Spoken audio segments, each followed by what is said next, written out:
بسم اللہ الرحمن الرحیم۔ السلام علیکم۔ سب سے پہلے یہ سوال پاکستان میں بہت زیادہ گرم ہے کہ کوئی بھی جنگ ہوتی ہے کسی ملک کی تو پاکستان اس میں کیا کرے، یعنی کہ جیسے ابھی ایران اور امریکہ جنگ ہو رہی ہے تو پاکستان اس میں کیا کرے، یا اس سے پہلے جب افغانستان اور امریکہ جنگ ہو رہی تھی تو پاکستان کو اس وقت کیا کرنا چاہیے تھا۔ تو اس میں بہت آسان بات ہے، لیکن جو ہمارے ہاں شاہ سے زیادہ شاہ کے وفادار ہیں، جو کہ ہر قیمت پہ کسی ایک ملک کے پاکستان سے زیادہ ہمدرد ہیں، جو پہلے چاہتے تھے کہ افغانستان بچ جائے پاکستان کی قیمت پر، اور آج وہ چاہتے ہیں کہ ایران بچ جائے پاکستان کی قیمت پر۔ ان کو یہ بات سمجھ میں نہیں آئے گی، لیکن بات بہت آسان ہے۔ پاکستان ہر کوئی بھی کام جب کیا جاتا ہے، کسی کی مدد شروع کی جاتی ہے تو اس کے بہت سارے اقدام ہوتے ہیں، تو پہلا قدم کیا ہوگا، وہاں سے بات شروع کرنی چاہیے نا۔ پاکستان وہ پہلا قدم کیا لے کسی کی مدد کے لیے، تو پہلا قدم یہ لے پاکستان کسی بھی ملک کی مدد کے لیے، چاہے وہ آج کی سچویشن میں ایران ہو، کہ پاکستان اس کی اتنی مدد شروع کر دے کم سے کم جتنی اس نے مدد کسی بھی جنگ میں پاکستان کی تھی۔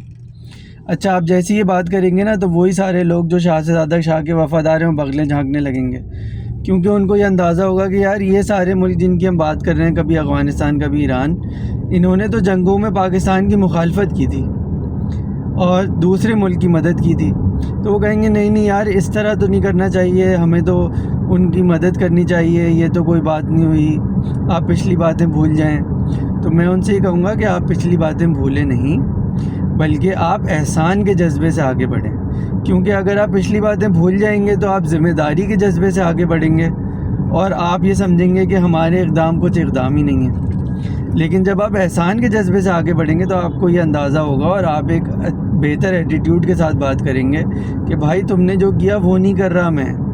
بلکہ اس سے بہتر ہی کر رہا ہوں۔ تو یہ پہلا قدم یہ ہوگا کہ پاکستان وہاں سے شروع کرے کہ جس ملک نے اس کی جتنی مدد کی تھی اتنی مدد کر دے۔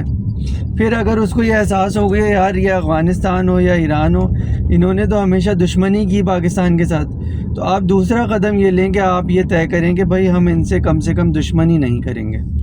یہ ہو گیا دوسرا قدم۔ لیکن اگر آپ سب کچھ بھول جائیں گے تو یہ آپ کو پہلا قدم لگ رہا ہوگا اور ایک بڑا معمولی سا قدم لگ رہا ہوگا کہ یار یہ کیا بات ہوئی،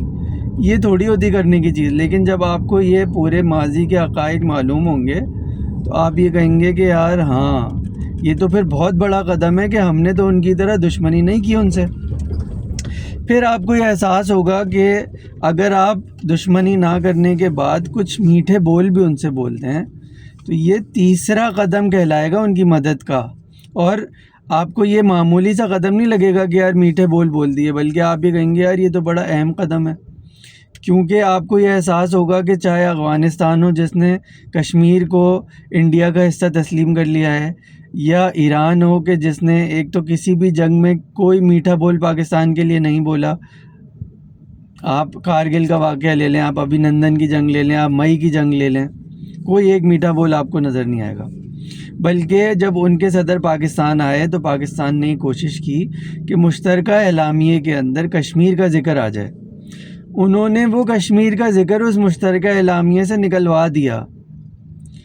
ان لوگوں کے لیے ہم اگر صرف دشمنی نہ بھی کرتے تو بھی کافی تھا۔ وہ کہتے ہیں نا کہ خون سے جب جلا دیا ایک دیا بجھا ہوا، تو مجھے پھر دے دیا گیا ایک دیا بجھا ہوا۔ یہاں تو یہ ہوا ہے کہ آپ جو ہے وہ ایک کے بعد ایک بھلائی کر رہے ہیں اور لوگوں کو کیونکہ ماضی نہیں پتہ یا وہ عام لوگوں کو بتانا نہیں چاہ رہے، ورنہ حقیقت یہ ہے کہ ایران نے پاکستان سے دشمنی ہر جنگ میں کی۔ اگر پاکستان اس سے صرف دشمنی نہیں بھی کرتا تو یہ جنگ میں اس کی مدد کا پہلا قدم ہے اور پاکستان کا احسان کہلائے گا۔ دوسرا قدم یہ ہوگا کہ اگر وہ کچھ میٹھے بول بھی بول دے ایران کے لیے تو اتنا بھی ایک مزید احسان ہوگا ایران کے اوپر اس کی پاسٹ پرفارمنس کو دیکھ کر۔ اس کے بعد اگر وہ دنیا بھر سے بات کرے اور GCC ممالک کو ٹھنڈا رہنے کا کہے تو یہ پاکستان کا تیسرا قدم ہے ایران کے لیے، اور اگر وہ ان کو مذاکرات کی میز پر امریکہ کے ساتھ بٹھا دے تو یہ چوتھا اور پانچواں قدم ہوگا پاکستان کی مدد کا۔ آپ اس کو عام نہیں سمجھیں۔ اس کے بعد اگر پاکستان کی ISI فون کر کے امریکہ کو یہ وارن کرتی ہے کہ محترم عباس عراقچی صاحب اور جو ممبر اسپیکر ہیں قومی اسمبلی کے، ان کو اسرائیل مارنا چاہتا ہے اور آپ ان کو بچا لیں، اور وہ بچ جاتے ہیں جو کہ وہ بچ چکے ہیں. تو یہ ایک بہت بڑا فیور ہے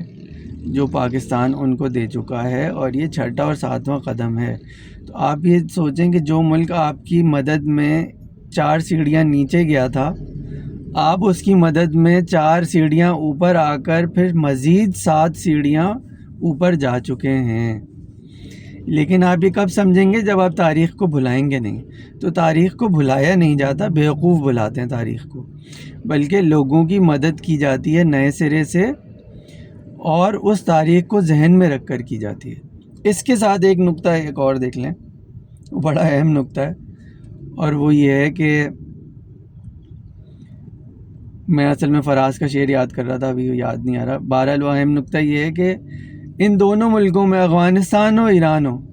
اسلامی رجیم جیسی آتی ہے وہ پاکستان کی دشمن ہو جاتی ہے. بھائی یہ کون سا اسلام ہے؟ اور انڈیا کی دوست ہو جاتی ہے. بھائی یہ کون سا اسلام ہے یار؟ یعنی شاہ تک تو یہ تھا کہ ہمارے طیارے ان کے ایئرپورٹ پہ کھڑے ہو رہے تھے، اور جیسی اسلامی رجیم آئی انڈیا سے ان کی دوستی ہو گئی. یار ہم نے تو اسلام یہ پڑھا تھا کہ وہ بت پرستوں سے دشمنی کر کے خدا پرستوں سے دوستی کرتا تھا. یہ کون سا اسلام ہے کہ جو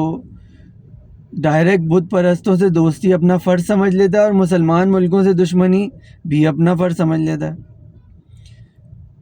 اور اس کے بعد ایک تیسرا نقطہ یہ سمجھ لیں کہ جو لوگ یہ کہہ رہے ہیں کہ جی وہاں پہ ان دونوں ملکوں میں اسلامی حکومت ہیں، ان سے میرا سوال یہ ہے کہ اسلامی حکومت تو انکلوسیو گورنمنٹ ہوتی ہے، جہاں پہ ایک گورنر حبشی بھی ہوتا ہے،